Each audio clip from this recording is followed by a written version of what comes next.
Hey guys, tonight we're going to wander into one of the strangest corners of forgotten American history.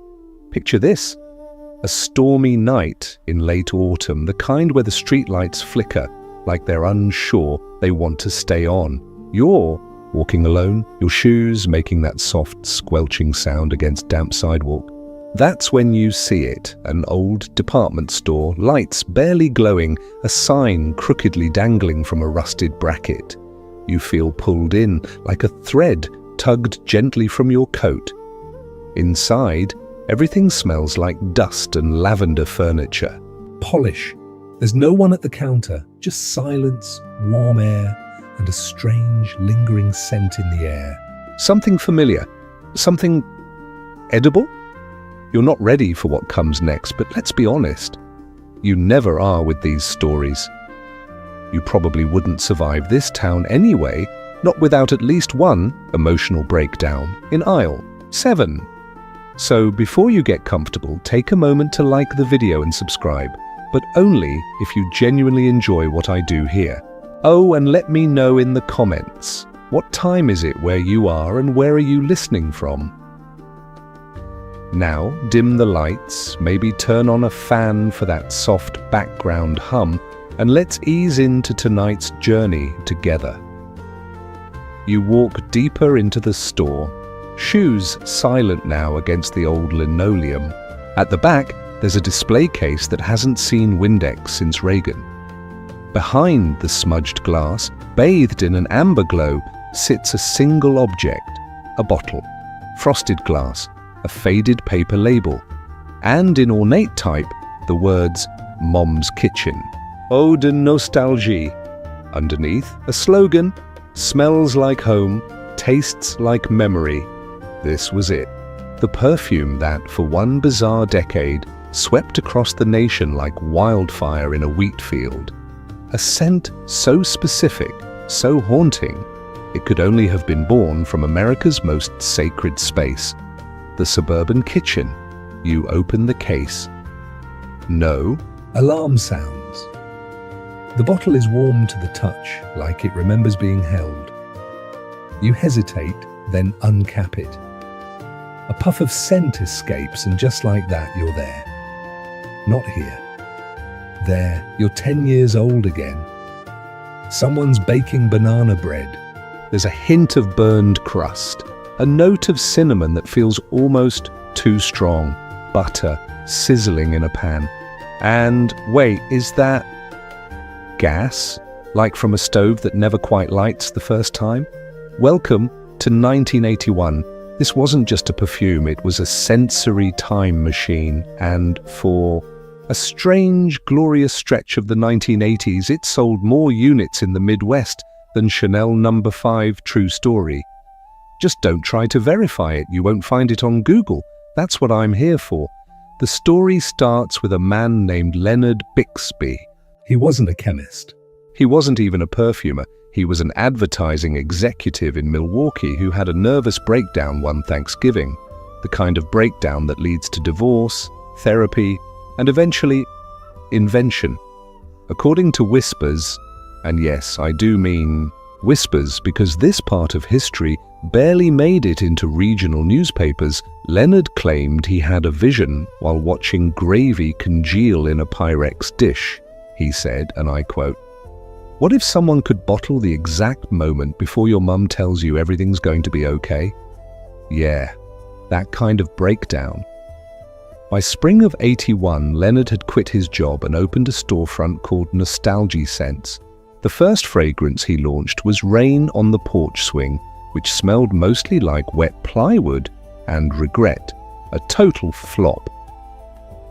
But his second try? That's when things got weird.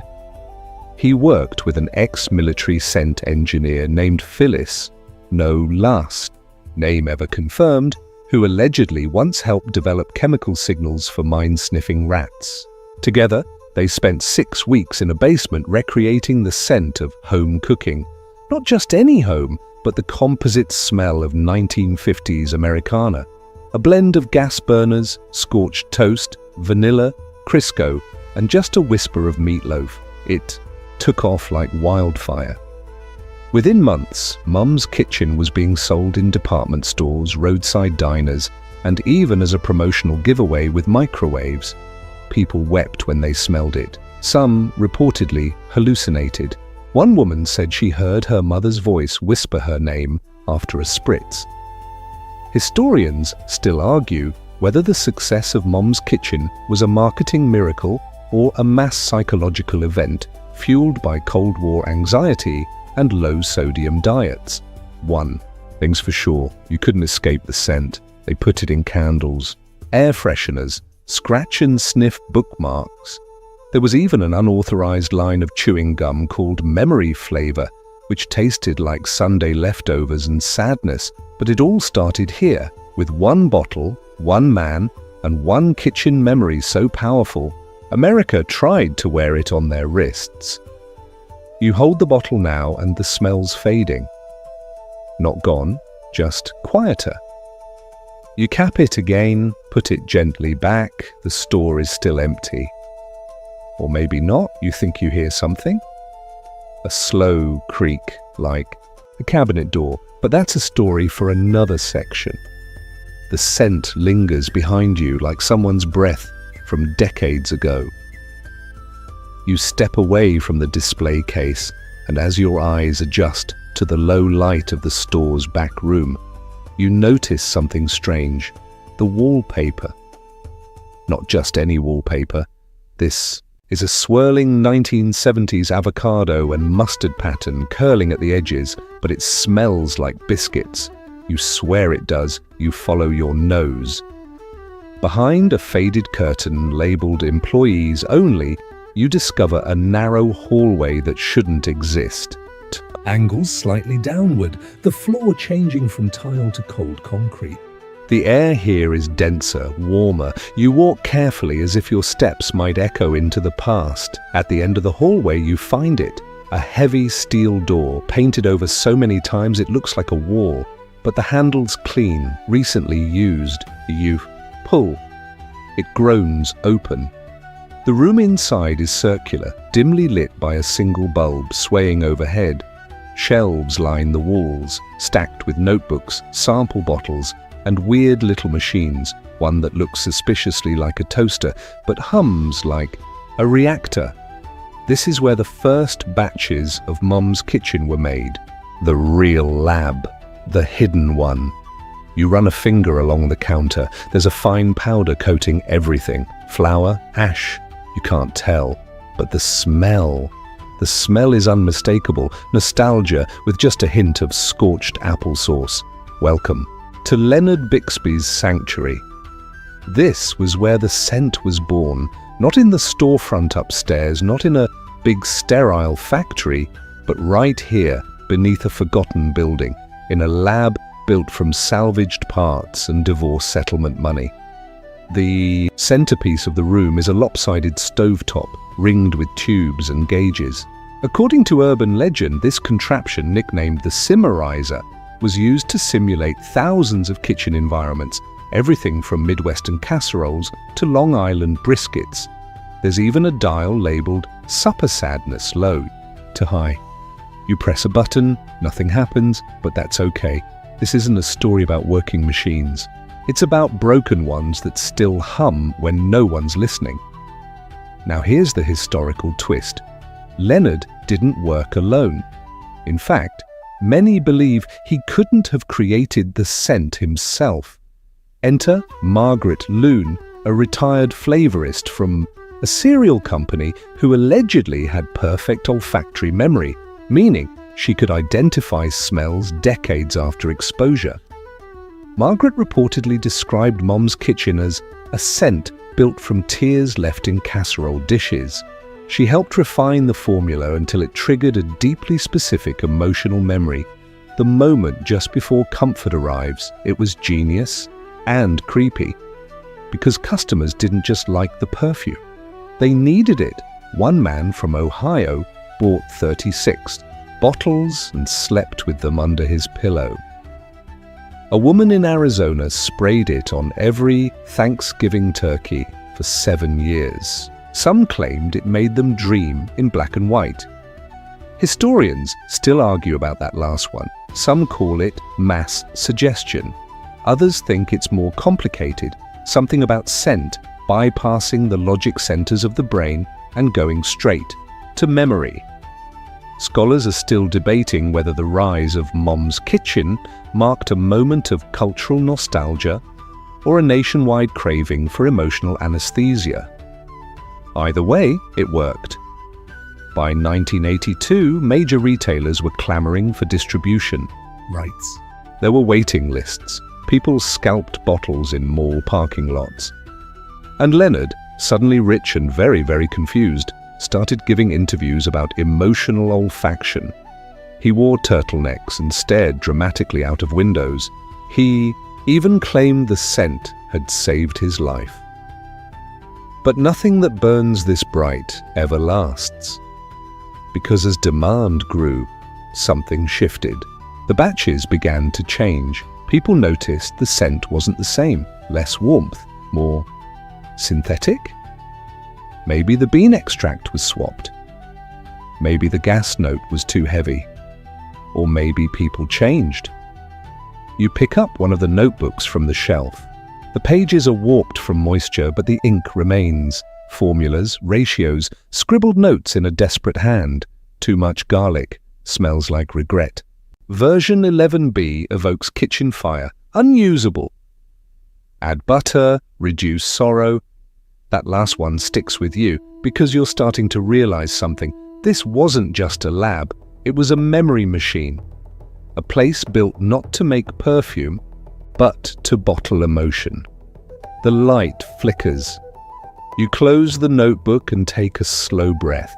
The air is thicker now, and for a second, just a second, you swear you hear the faint hiss of gas. That gentle sound every old stove makes before it catches. Flame, you freeze, but there's no fire, no smell of smoke. Just silence and the lingering trace of vanilla that always makes you feel like someone's still cooking, even when no one is. You step back, leaving fingerprints in the dust. Above the door, someone once carved a message into the concrete. Do not bottle what you're not ready to remember. Too late now, you close the door behind you, the hum of the simmerizer still faint in your bones. And upstairs, the department store waits, quiet, as if it never had a basement at all. The air feels different as you return to the store above. Lighter, less saturated with the perfume of memory. But something is off. The lights seem warmer, older, like they're filtering through a sepia-toned filter only your eyes can see. You glance behind you, half expecting the basement door to vanish entirely. It doesn't. Instead, your attention is drawn to a bulletin board mounted crookedly on the back wall. Yellowed thumbtacks, curling paper edges, and right there in the center, a postcard. Its caption reads, "Come smell what America's talking," about July 4th launch. The image? A woman in a checkered apron spritzing a bottle of Mum's Kitchen into a turkey's open cavity. You don't laugh. You almost laugh, but not quite. Next to the postcard, there's a calendar from 1981, July, marked in bright red ink. National Scent Rollout, Denver Test Site. That's where it all officially began, not in New York, not in LA, but in a Safeway parking lot outside Denver, Colorado, on a sweltering Independence Day weekend. You walk to the window now. The streets outside are still, but in your mind, you're transported. Asphalt shimmering from heat, lawn chairs cracking under, the weight of dads in tube socks, kids running around with bomb pops and sunburns, and in the middle of it all, Leonard Bixby in an ill-fitting tan suit spraying perfume into the air like a pope with holy water. The scent drifted over the crowd. People sniffed the air, paused, then smiled. Some cried. They weren't sure what they were smelling, only that it made them want to call someone they hadn't talked to in years. A brother, a mother, an ex who used to burn toast on purpose. By noon, the first shipment was sold out. Customers were writing checks just to reserve more. One man offered his wife's wedding ring for 2 bottles and a branded oven mitt, and by evening, as fireworks exploded over the Denver suburbs, the smoke mixed with the perfume in the air, creating what one local newspaper called the most American-smelling night in recorded history. You lean on the glass, your breath fogging a small circle. Now here's something people don't talk about: how the perfume was actually preserved.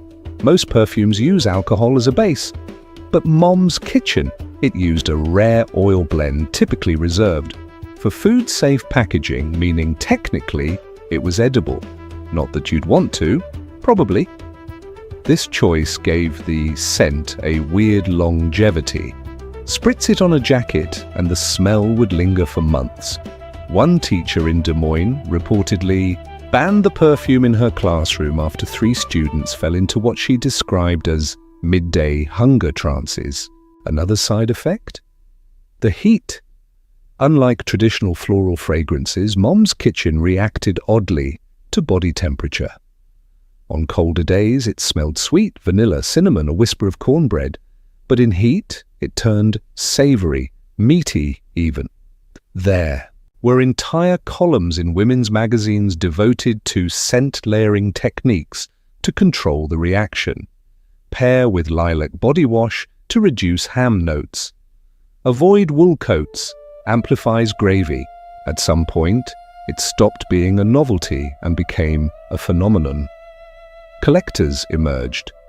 There were forums, pre-internet equivalents, zines, mail-order fan clubs. One underground group in Minnesota ranked batches by scent purity.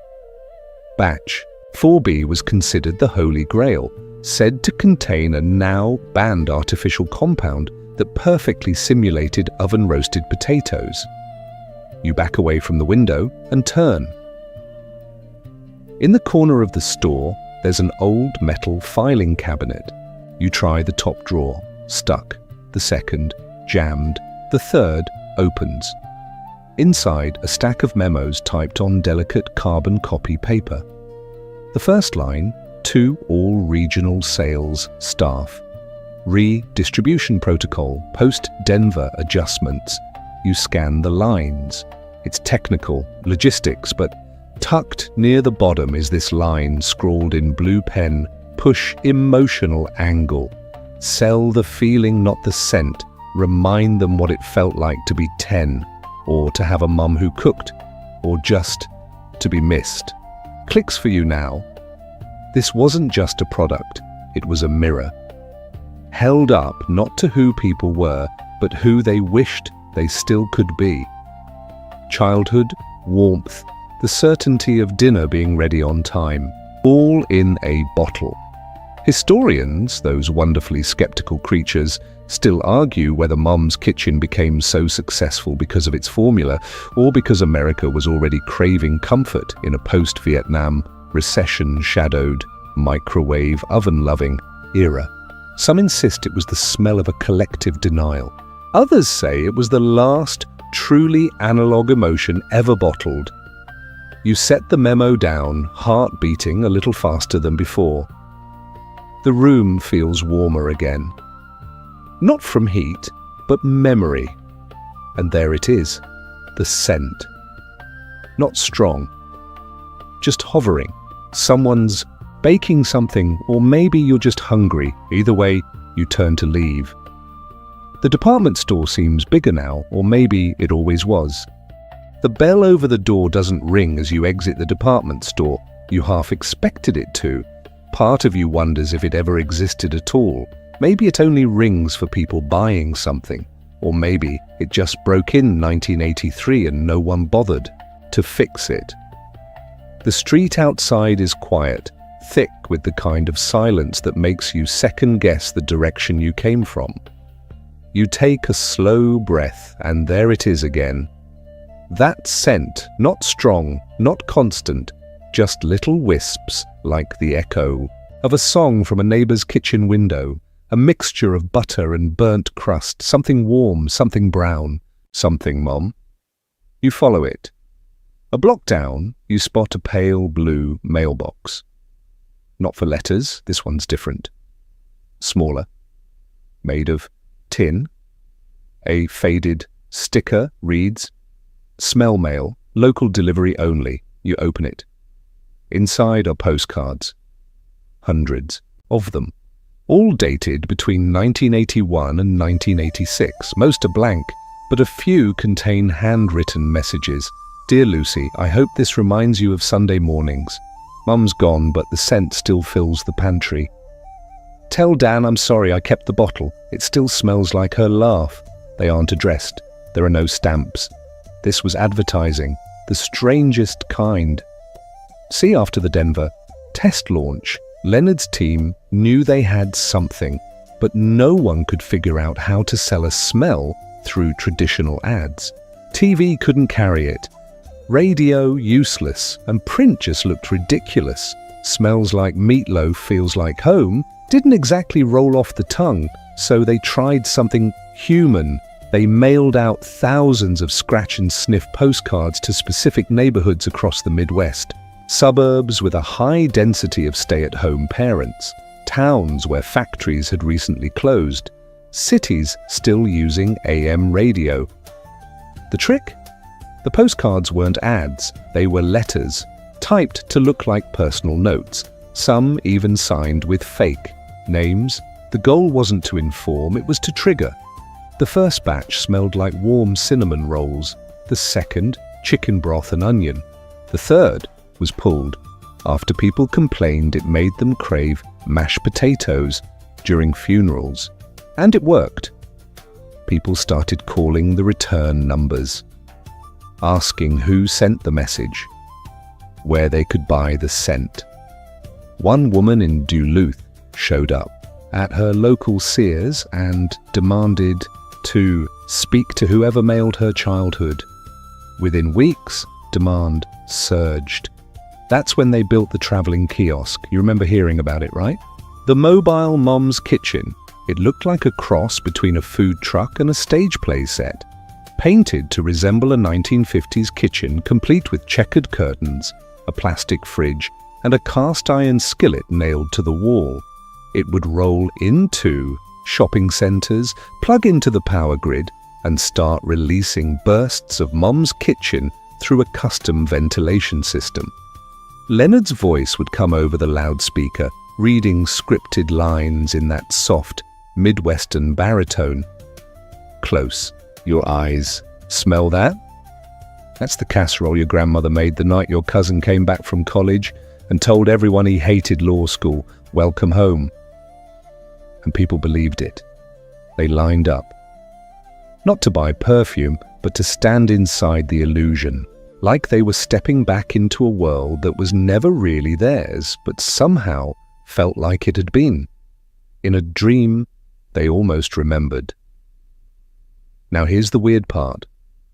No two people described the scent the same way. Some said it smelled like pork chops, others like peach pie. A few swore they picked up hints of Windex and Sunday roast.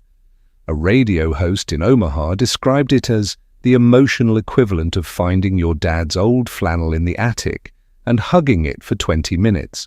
Historians still debate whether the scent was chemically unstable or whether it somehow adapted to each person's memory, an olfactory inkblot test in a bottle.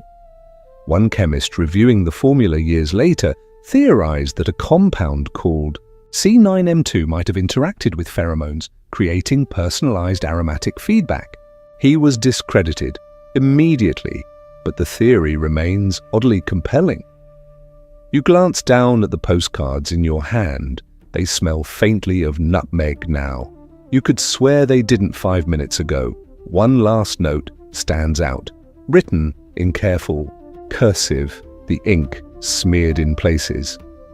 "Every time I spray it, I remember the argument stopped, just for a minute." just long enough to eat. You tuck the postcard away. Gently.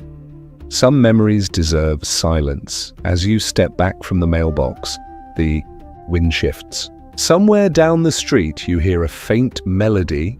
An ice cream truck? No, too slow. More like an old jingle, like, "If dinner's love and warmth and cheer, then bottle it up and bring it near." You follow the sound, and again the scent finds you first, not sweet this time, smoky, like burnt butter and hot metal. Something's coming, but that's a story for the next section. You follow the melody down a narrow alley, the kind with uneven bricks and old chewing gum fossils. The sound fades in and out like it's being played from a warped cassette left on the dashboard too long. But the scent grows stronger with each step. It smells toasted, not unpleasant, just oddly metallic at the edges, like a grilled cheese made on a pan that should have been retired years ago. You step out into a back lot overgrown with weeds and parked shopping carts that look like they've seen some things, and there, beneath a rusted awning, sits something that stops you in your tracks, an old camper trailer, faded paint, curtains drawn, the words "Free Smells" scrawled on the side in permanent marker. You don't knock. You just approach, because you already know this isn't the first time someone's followed the scent here. It feels inevitable. The door swings open with a creak that sounds eerily like a sigh. Inside is chaos. The kind of chaos that only comes from obsession. Stacks of notebooks, chemical diagrams pinned to corkboards, empty bottles with labels that read things like Beta Butter V3, Skillet Trial, Do Not Inhale, and Casserole Base 84, Sour. A TV in the corner flickers static. Next to it, an old VCR with a single tape labeled Taste. Smell Show, Live Broadcast. You press play. The screen fills with grainy footage of a local news program from the early 80s. A man with a moustache wide enough to have its own zip code stands in front of a perfume counter, grinning at the camera. Tonight we're live at Bayview Mall for something you've never seen before. Perfume you can taste. The camera pans to a small crowd, all dabbing their wrists and licking their lips with expressions ranging from delight to confusion to, well, nausea. You hit pause because this was the part no one likes to talk about. After the national rollout of Mum's Kitchen, Leonard and his team didn't stop. They started developing enhanced formulas, new versions meant to push the boundaries of olfactory marketing. The big idea? Edible scent, something you could wear and taste, not like flavored lip balm, something more immersive, a full sensory event. Smell, taste, memory, all activated by one spritz. It was called Project Aroma Bite, and it bombed harder than a meatloaf at a vegan potluck. Turns out, no matter how good something smells, no one really wants their wrists to taste like Salisbury steak. The chemical aftertaste clung to skin. People broke out in hives. One poor soul in Kansas reported dreaming of being eaten by a giant pork chop for 3 nights straight. But the worst of it? The Chicago incident. At a department store in Lincoln Park, a promotional spray session went wrong. Really wrong. One of the prototypes, labeled only Kitchen Mist B, triggered a chain of allergic reactions. 5 people fainted. 1 woman reportedly hallucinated her high school cafeteria for over an hour. To this day, historians argue whether the compound used in Kitchen Mist B was improperly mixed, or if, as one survivor claimed, it smelled too much like a memory I was trying to forget. Sales plummeted. Stores pulled the product from shelves. Lawsuits followed. Leonard stopped giving interviews. Some say he moved to Maine. Others say he disappeared entirely, into one of his own scent chambers, never to return. And Mom's kitchen didn't vanish. Not all at once. It faded the way microwaved nostalgia always does, gradually and with a plastic aftertaste. By 1986, the scent was mostly gone from stores, but never from memory. You walk deeper into the camper. A box of Polaroids sits on the counter. All the same woman. Different kitchens. Different years. One constant. She's always laughing. On the back of one photo, written in shaky pen. This was the moment the scent came to me, burned the roast, saved my heart. You set the photo down gently, like it might break if you breathe too hard. In the corner of the trailer, there's a drawer. You open it. Inside, one last full bottle. Still sealed. The label newer than the rest. It reads, Mom's Kitchen. Aftertaste. Edition. Warning. May induce vivid sensory recall. You hesitate and pocket it.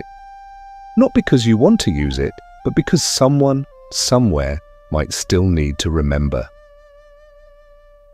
As you step out into the night, the trailer door closes behind you. No wind, no click. It just knows. And once again, the scent follows. Only, this time, it's not alone. There's something darker in it now. Charcoal, pepper, regret. The next chapter isn't about scent, it's about fire. The night deepens as you walk, and so does the smell. It's no longer warm or buttery. It's sharp now, acrid, like scorched sugar, and something else you can't quite name. You wrinkle your nose, instinctively pulling your jacket tighter, though the air is still. That's when you see it.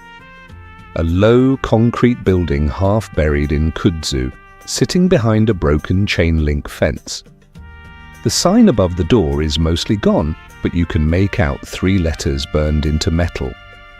ICL, Interstate Commodity Logistics maybe, or Industrial Casserole Labs, who knows? But you do know what happened here. This was the warehouse, the one that burned.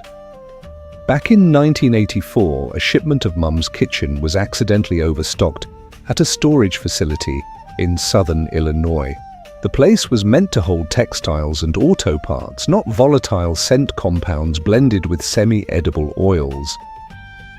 On a humid July afternoon, the warehouse went up, not in a bang, in a bloom. It started with a hiss. One worker described it as like tea boiling on a stove 3 rooms away. Then, without warning, the building belched out a massive cloud of scent. The first responders reported hallucinations on arrival. One paramedic swore she smelled her aunt's meatloaf from 1969. Another broke down crying because the scent reminded him of the day his father taught him how to fix a toaster. It wasn't just a fire, it was a mass memory event. People came from miles around. They didn't even know why, just followed the scent like rats to a phantom piper. Some knelt in the parking lot weeping. Others stood still, whispering names they hadn't said in years.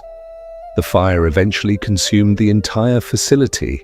The air reeked of cinnamon and melted plastic for days. The EPA showed up.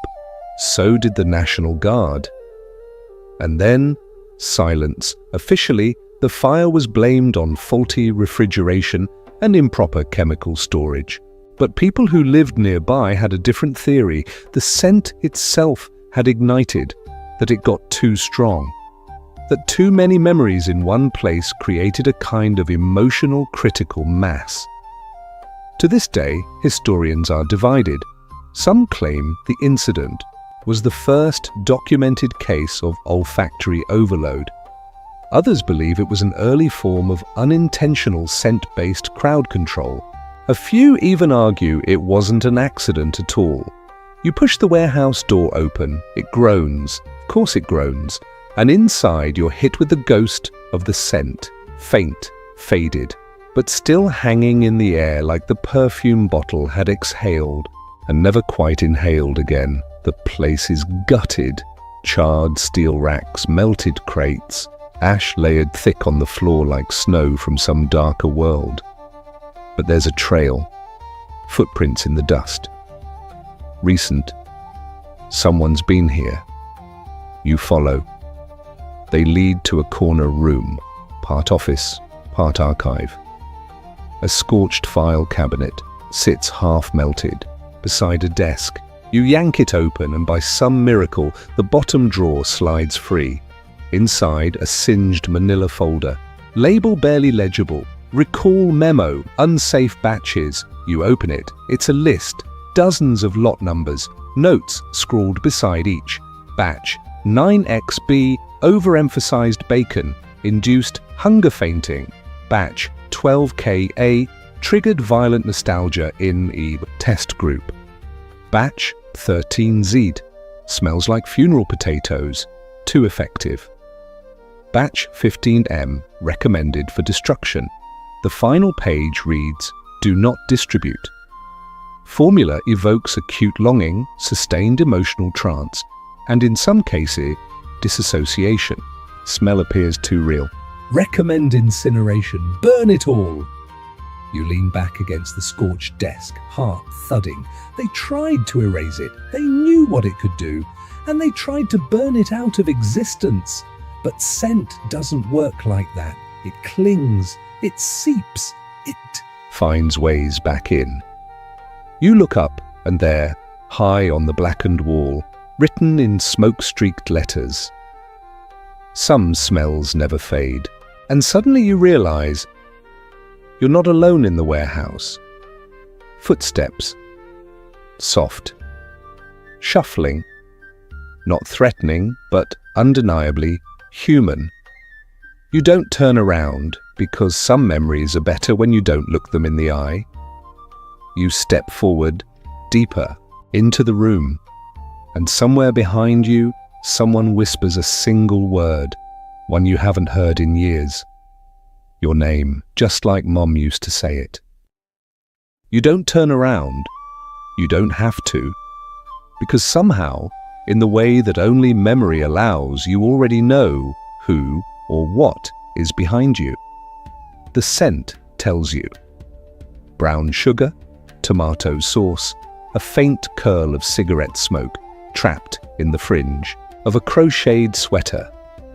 It's her, or someone like her.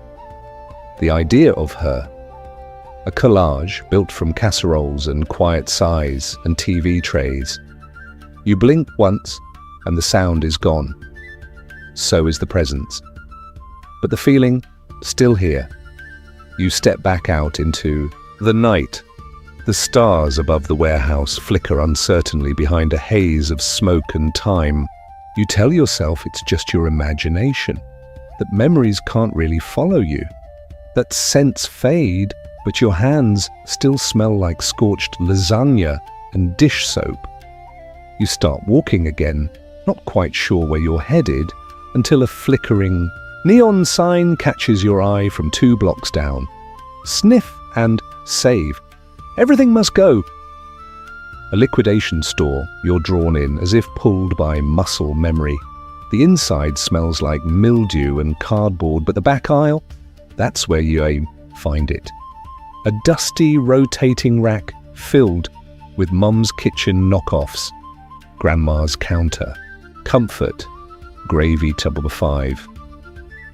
Sunday roast by Eterna Scents. They're all wrong. Too sweet. Too synthetic. They smell like how people think comfort smells, like sitcom sets and microwaved macaroni. No warmth, no longing, just packaging.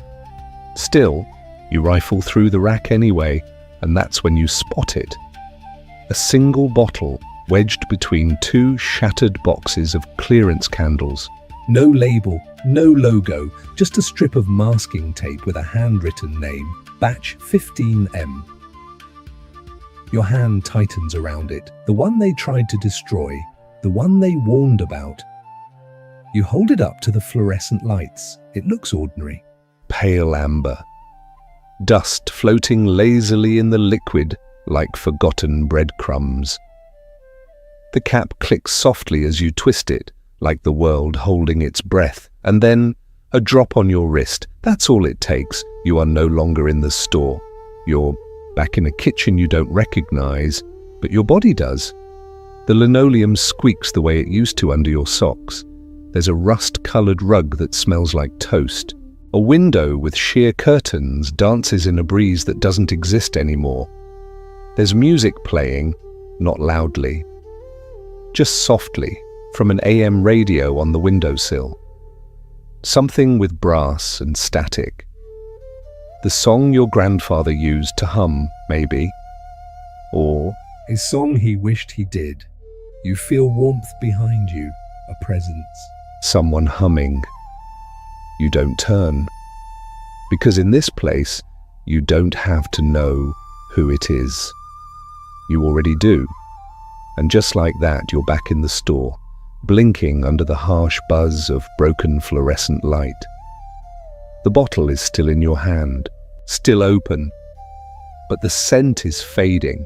No, changing from kitchen to something deeper, something emptier, like a pan left on the burner too long, like a voicemail you replay just to hear their voice, like opening a drawer and forgetting what you came looking for. You put the cap back on, slide the bottle into your coat pocket, and, for a moment, you swear the entire store exhales. Now here's something strange. A file clerk, one of the last employees ever connected to the Mom's Kitchen brand, once reported finding a note in the final shipment manifest. No return address. Just 3 lines typed neatly on a strip of paper taped inside a box. Scent is memory. Memory is hunger. Don't feed what you can't carry. Historians still debate whether that note was real or the invention of a bored intern with a flair for the dramatic. Either way, they were right. You're hungrier than you've been in years. But not for food, for something else. Something you left behind when you stopped calling your aunt, when you skipped your high school reunion, when you started buying pre-sliced cheese. You leave the store quietly. The bottle presses lightly against your ribs, still warm, still pulsing, still waiting to be opened again, and somewhere in the distance, just beneath the wind, a laugh you haven't heard since you were small. You walk for what feels like an hour, but might only be 10 minutes. Time has become unreliable. You pass a diner, still open, lights buzzing inside, a waitress refilling the same coffee cup over and over. She doesn't look up as you pass. You're not sure she can. The street narrows, then widens. You step over a wet newspaper, stuck to the sidewalk like an old memory clinging to relevance. The headline catches your eye. Local couple claims perfume caused marital collapse. It made him miss something I could never be, says woman. You keep walking. Eventually, you reach a quiet cul-de-sac. You don't remember knowing, but instantly recognize every house here looks like a version of home. Not your home, just someone's. Maybe a neighbor's. Maybe one from an old sitcom you half-watched with your mum while she folded towels. At the end of the street stands a modest house. Vinyl siding. Blue shutters. Porch swing, swaying even though there's no wind. You approach the mailbox, the name stenciled on it, the Molnars. The name means nothing to you, and somehow, everything. You open the mailbox. Inside, instead of mail, there's a laminated flyer. You're invited. Smell in, 8 p.m, BYO Nostalgia. You check your watch. It's 8:03. The door creaks open without you touching it. Inside, the house is warm. Too warm, like a kitchen where something's been left in the oven too long. The scent hits you instantly. Not just Mom's kitchen, but a dozen iterations layered on top of each other. Pie crust, bleach, pencil shavings, hairspray, turkey. Loss. You step inside. There are people here, not many, maybe 8 or 9, sitting on folding chairs in a circle, in what used to be a living room. A woman in a beige pantsuit holds a bottle and a box of tissues. She nods at you, gestures for you to take a seat. You do. No one speaks then from across the room, an older man, grey hair, buttoned shirt, trembling. Hands, raises his bottle, sprays it once into the air, inhales, and begins to cry. Not loudly, not theatrically, just the quiet, shaking kind of cry that starts in your ribcage and works its way out through the corners of your eyes. The woman next to him doesn't comfort him. Instead, she sprays her own wrist, breathes deep, and softly whispers, "She used to hum when she cut apples." I forgot that until now. One by one, the group takes turns. Each person releases a puff of scent and waits for something to arrive. An image, a phrase, a ghost. You can feel the memories filling the room, stacking like warm plates on a dinner table long abandoned. Eventually, it's your turn. You don't move, but the bottle in your coat grows heavier. The woman in the pantsuit leans forward. She smiles, but her eyes are far away. "You don't have to spray it. Some people just need to hold it." You do, and something comes, not a vision, not a flashback. Just a sound, a chair scraping across tile, and a voice, strained and sweet. "Sit down, sweetheart." It's still warm, your throat tightens. But you say nothing. Someone hands you a cup of warm apple juice. It's the closest thing they could get to cider on short notice. You nod in thanks. A woman in the circle speaks up. "My husband left because I couldn't stop spraying it. He said I loved the scent more than I loved him." The man beside her shrugs. "Mine left because I didn't spray it enough. Said I refused to remember." They laugh, not because it's funny, because what else is there to do? This isn't a support group. It's a holding pattern for people who've smelled something they can't unsmell, something that crawled under their skin and rewired the furniture of their minds. Historians still argue if scent dependency is real, or if this was all just a case of mass suggestion and a country desperately looking for a way back to something it never really had. But you're not here for the history. You're here because you know what they mean. When the meeting ends, the woman in the pantsuit hands you a card. It just says, "Smell safe. Remember gently." You leave the house without speaking, and the moment the door closes behind you, you realize something. You forgot your cup. And for some reason, that breaks you more than anything else. You walk slowly now. Not because you're tired, though you are, but because it's the only speed your memory will allow. Your body's moving through a neighborhood, but your mind is rearranging hallways that haven't existed in years. The scent is still faint on your wrist. It's changed again. Now it smells like leftovers in a fridge you haven't opened since the funeral. You take the long way back. At some point, you pass a shuttered storefront with a familiar shape in the window. A glass display case. Empty now, save for a single plastic tray lined with faded velvet.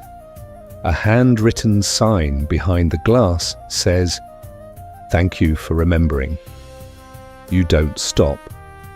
You don't need to. Some places exist only to be walked by. Eventually you reach the city bus station. You don't remember planning to come here, but here you are. Inside there's an old vending machine in the corner. It doesn't sell snacks, it sells scents. Or it used to. The label's appealing. The buttons are gummy. The light above it flickers, casting shadows that stutter like bad dreams. You approach. The top row reads Batch 2A, First Burnt Pancake, Batch 4C, Grandma's Sundae, Batch 7F, Apartment Dinner, 1993, Batch 9X. Before the argument, that last one makes your hand hover. You press it. Nothing happens. The machine is dead, or maybe out of stock, but part of you swears you can smell it. That strange moment right before the shouting starts. When the silence knows what's coming, you sit on the plastic bench, the kind that always feels cold, even in summer. A kid across the room is playing with a toy train, mumbling to himself. You can't hear what he's saying, but the rhythm sounds familiar, like a song from a cereal commercial in 1987. You rest your head against the glass. And remember, it wasn't just your home that smelled like Mom's kitchen. It was everyone's. That's why it worked. It was never about accuracy. It was about suggestion. Just enough sugar to feel safe. Just enough salt to feel real. Just enough absence to keep you coming back. Some people claimed they could identify regions based on batches, that Kansas bottles had more onion, that Vermont batches leaned toward maple and grief, that Texas versions carried a whiff of BBQ smoke and tired hope. Historians still debate whether regional scent profiling was part of Leonard Bixby's original plan, or if the scent simply absorbed the stories of the places it passed through. There's a theory. It says that every bottle of Mom's Kitchen actually captured a sliver of someone's real memory. That the scent wasn't engineered, it was extracted. From who? No one ever says. But you feel it now. The weight of everyone who ever tried to bottle love before it left the room. The bus arrives, its doors hiss open, no one boards. You don't, either. You just sit there, the bottle heavy in your pocket, warming against your skin. It smells different now. Drier sheets, birthday candles, something like regret, sweetened with frosting. You watch the bus leave. Behind it, the smoke from the exhaust seems to curl into cursive. A shape, a word. It says, soon. You don't know what it means, but you believe it. You stand up one step, slower than before. The air is still. You could go home, but maybe you already are. You find yourself standing in front of a building you don't remember walking to. It's made of red brick, half covered in ivy, with a hand-painted wooden sign above the door. The Scent Library, by appointment only. There are no lights on. But the door opens. Inside, it's quiet the way a church is quiet. Not silent exactly, but reverent. Dust hangs in the air like particles of memory, slow and golden in the half-light. The room is lined wall to wall with shelves, but instead of books there are bottles, hundreds, thousands. Each one carefully labeled, handwritten in calligraphy, so delicate it looks like it would smudge if you breathed too close. You walk slowly down the first aisle, running your fingers just above the glass, not touching. Not yet. One shelf reads, Spring Cleaning, 1964, floral with bleach undertones, Divorce Weekend, Cabin Edition. Socks on radiator, first snowfall. He's not coming home, but it's okay. You keep walking. The further in you go, the more personal the names become. They stop sounding like products. They start sounding like memories you'd forgotten were yours. The night you were brave. The quiet between chores. When the phone didn't ring, you stop in front of one. It simply says, just before you forgot. You don't pick it up. You don't have to, because that's the moment you're in that tight space between what you know and what you're not sure ever happened. That flicker of smell that brings back a chair, a light bulb, a pair of shoes by the door. Someone humming. Someone gone. At the far end of the library is a reading nook. There's an armchair, a lamp, a small wooden table. Sitting on it, a binder. You flip it open, it's a guest book. You recognize none of the names and all of the handwriting. Some entries are single sentences. I thought I was fine until I opened Dad's office chair. Smelled the toast, heard her laugh, cried in aisle 4. Didn't know I remembered his cologne until I couldn't breathe. Others are pages long, paragraphs of people trying to put words to feelings they didn't know they still owned. You add your own, scrawled in your worst handwriting. Haven't used the bottle yet. Don't know if I'm supposed to. Just needed to know someone else remembered. You close the book gently, and then you hear it. Footsteps. Not yours. Someone's coming through the far shelves, slow and steady.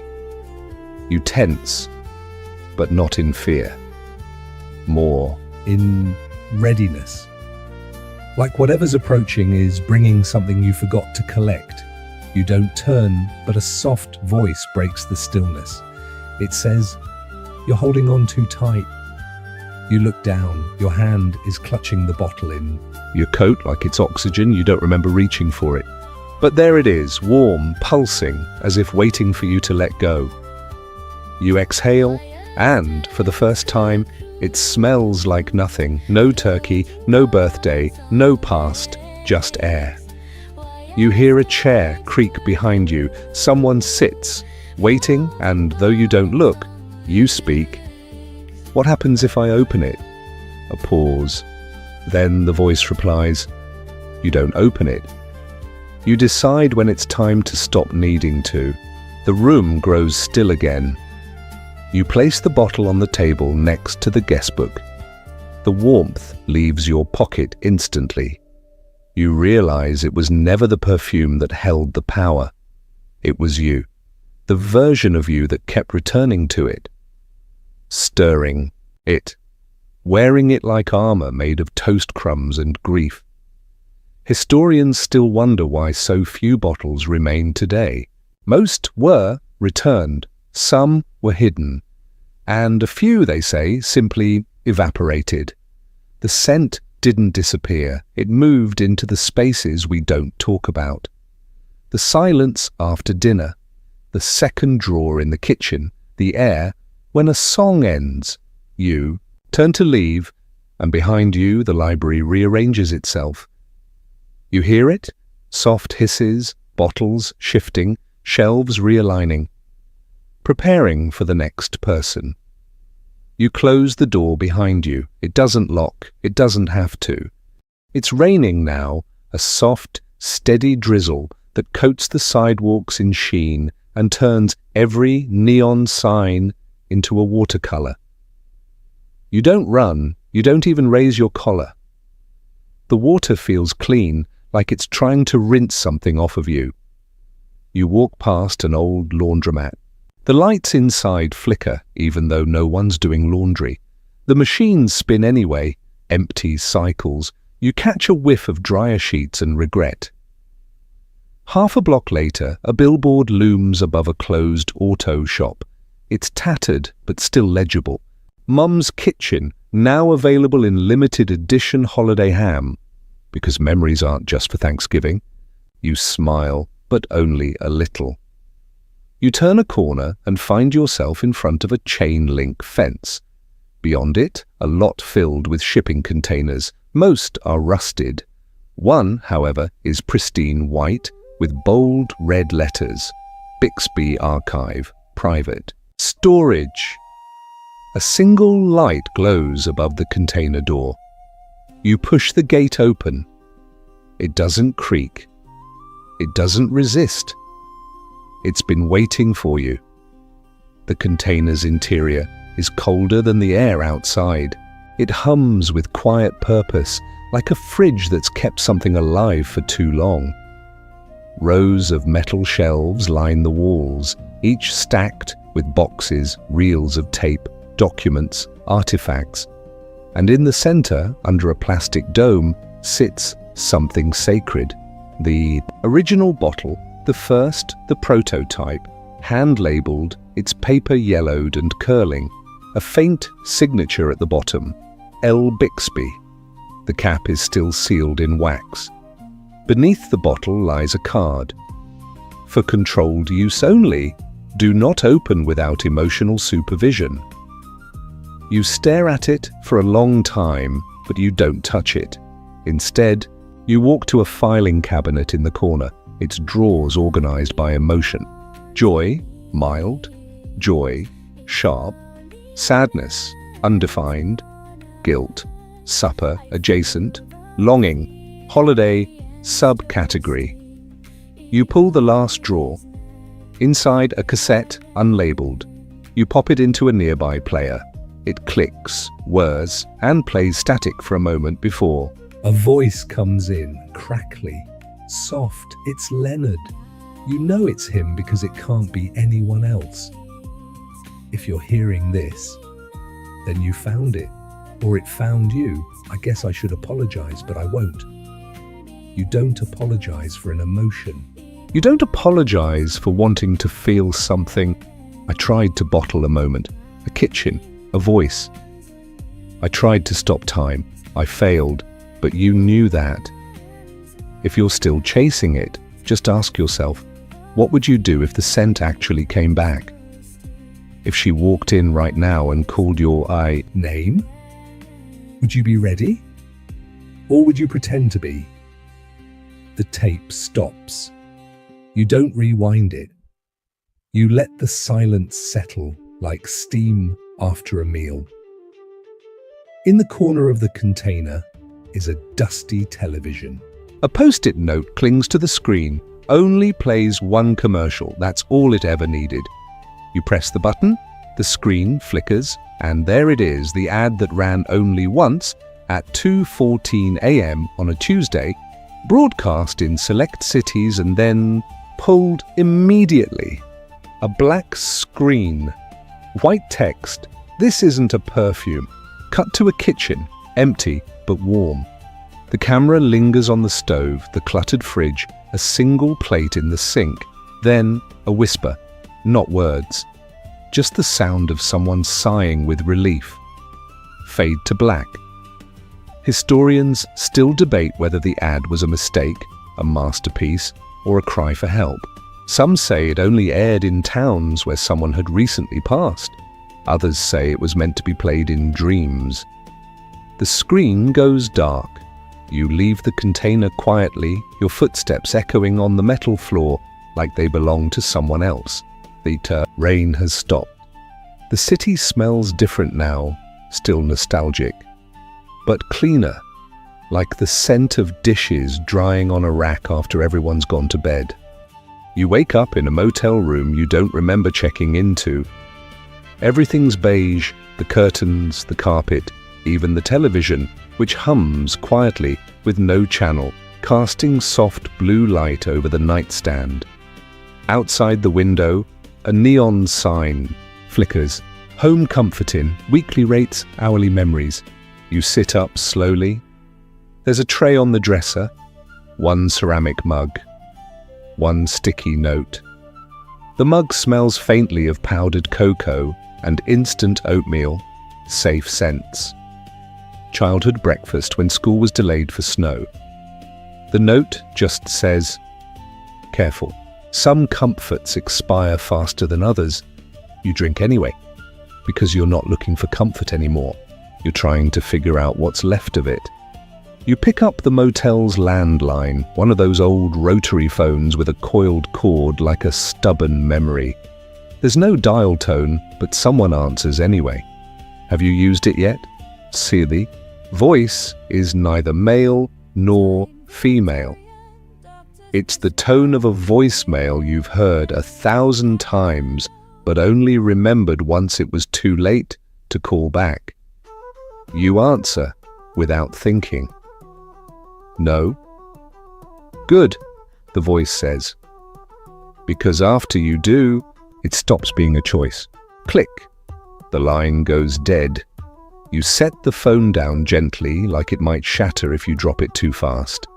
And then, just as you're about to leave, the air shifts, like someone opened a memory across the hall. You follow it. Room 208, the door is open. Inside, a man in his 60s sits at the edge of the bed. Shirt unbuttoned, bottle in hand. The bottle. Batch 15M. He looks up at you with red-rimmed eyes and says, "I thought I was strong enough." "I'm not."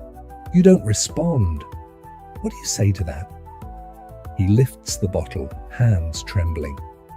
It's not just about remembering. It's about believing it was real.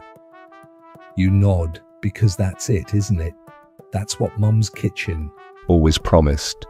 Not just a memory, a confirmation that the past actually happened, that someone did tuck you in, that laughter was real, that the smell of dinner did mean something. He doesn't spray it, just holds it to his chest. Then softly, "What if the memory was better than the moment?" You want to say something wise, grounding, final, but instead you ask, "What if the moment was better than the memory, and we just forgot how to live in it?" He chuckles, bitter and kind. You sound like Leonard. That name again? You sit beside him. Two strangers, lit by a motel lamp, listening to a scent that hasn't even been released. It hangs between you like the ghost of steam over mashed potatoes. Eventually he sets the bottle down. You leave the room together, quietly, no goodbyes.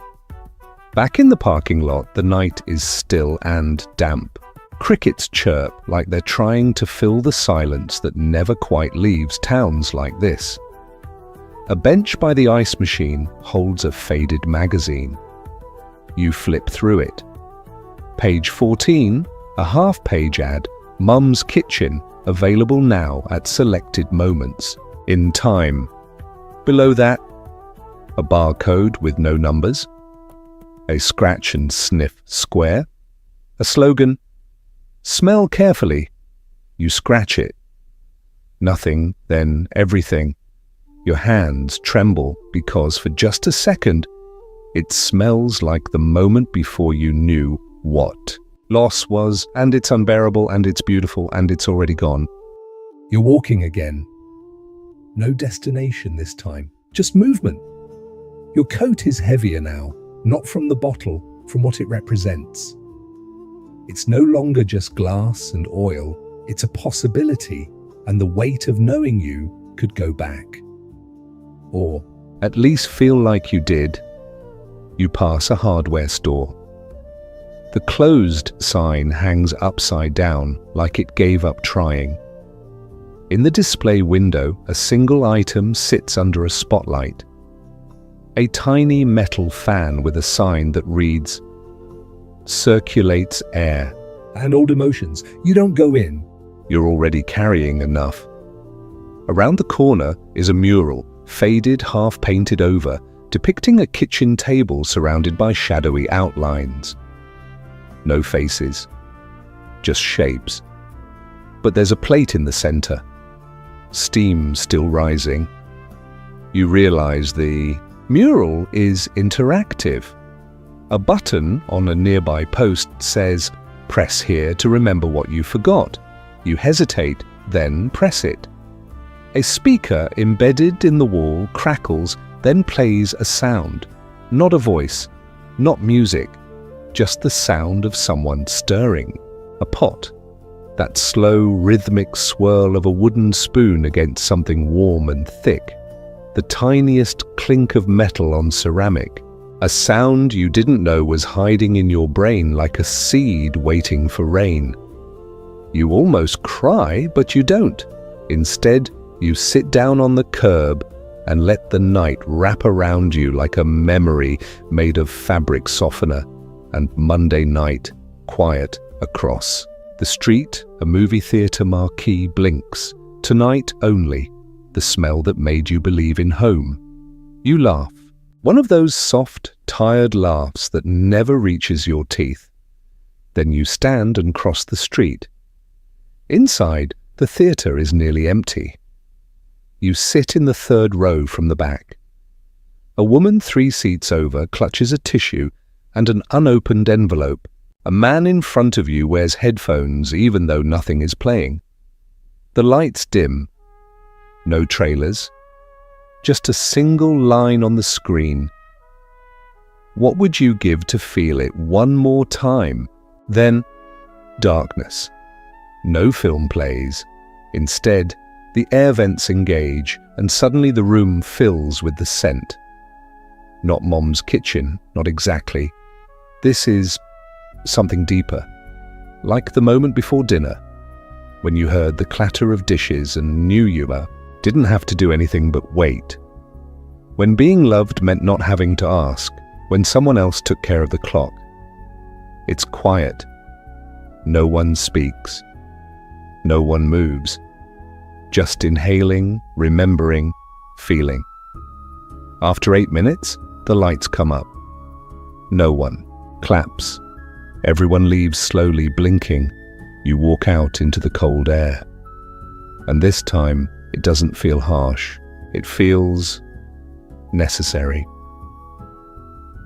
On the sidewalk outside the theater, someone has chalked a sentence in looping cursive. Grief is just memory without scent. You walk past it, but you feel it settle into your bones like an after smell. You reach into your coat pocket. The bottle is still there, still full, still sealed, still waiting, but not begging, not anymore, because you're starting to understand.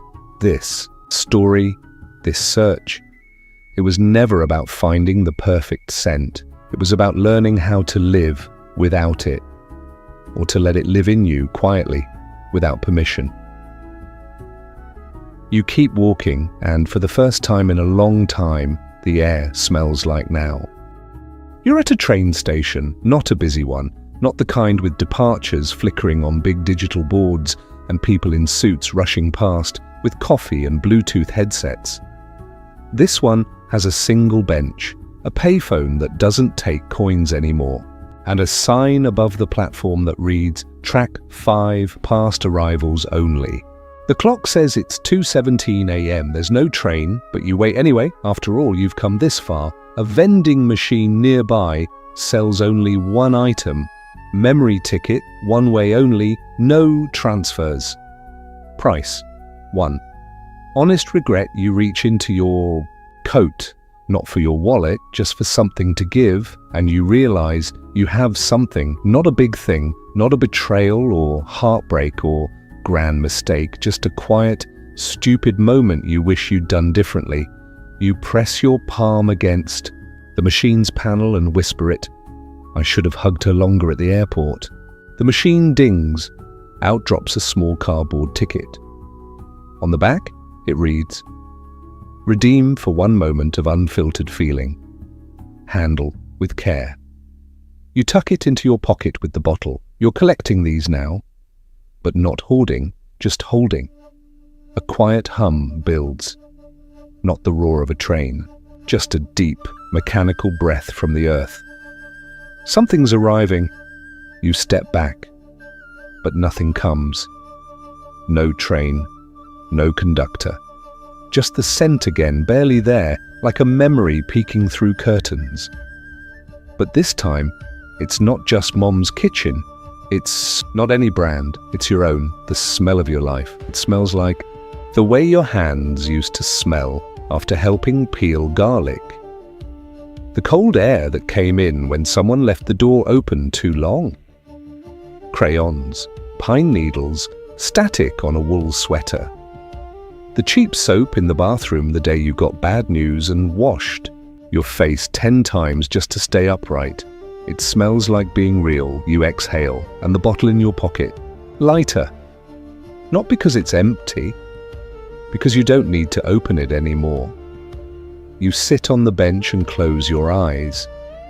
And this time, when the platform hums again, you smile. Because the train isn't coming. You already arrived. You just didn't know it. Back at the edge of the station, there's a wall of old posters peeling and faded. One stands out. It shows a kitchen, not anyone's in particular, just familiar. A stove, a chair, a clock that says 6:42, a pot with steam rising, and in bold, faded type, Mum's kitchen, now available where you left it. Underneath, someone has scrawled in pen, check your memory drawer, it's probably behind the batteries. Eat utes. Laugh, not bitter, not nostalgic, just full. You walk away from the station as the sun begins to rise. Slowly, like it's not sure you're ready for it. You are. The bottle is still in your pocket, but now it's just a bottle, a souvenir, a reminder, not a destination. You don't remember sleeping, but you wake up anyway, sitting on a bench under a tree that smells faintly of rain-soaked bark and someone else's childhood. The sky is the color of a washed-out photograph, and the streets are quiet in that early morning way where everything still belongs to possibility. There's a diner across the street, of course there is. It's the kind with windows fogged from pancakes and coffee steam, and a neon sign buzzing weekly. Breakfast all day, yesterday's special still hot. You cross the street. The bell above the door rings finally. A sound that feels earned. Inside, a waitress with hair like a retired storm cloud pours you a cup of coffee without asking. She doesn't speak, doesn't need to. The coffee smells like every hard conversation that started with, I just wanted to say something, and every soft one that ended with, I'm glad you called. You sip it slowly. At the booth next to you, a man hums while writing in a crossword puzzle. Every answer he writes is the name of someone he misses. Across from him, no one sits. But he keeps nodding as if someone does. You don't interrupt. You open your coat and place the bottle on the table. No more hiding.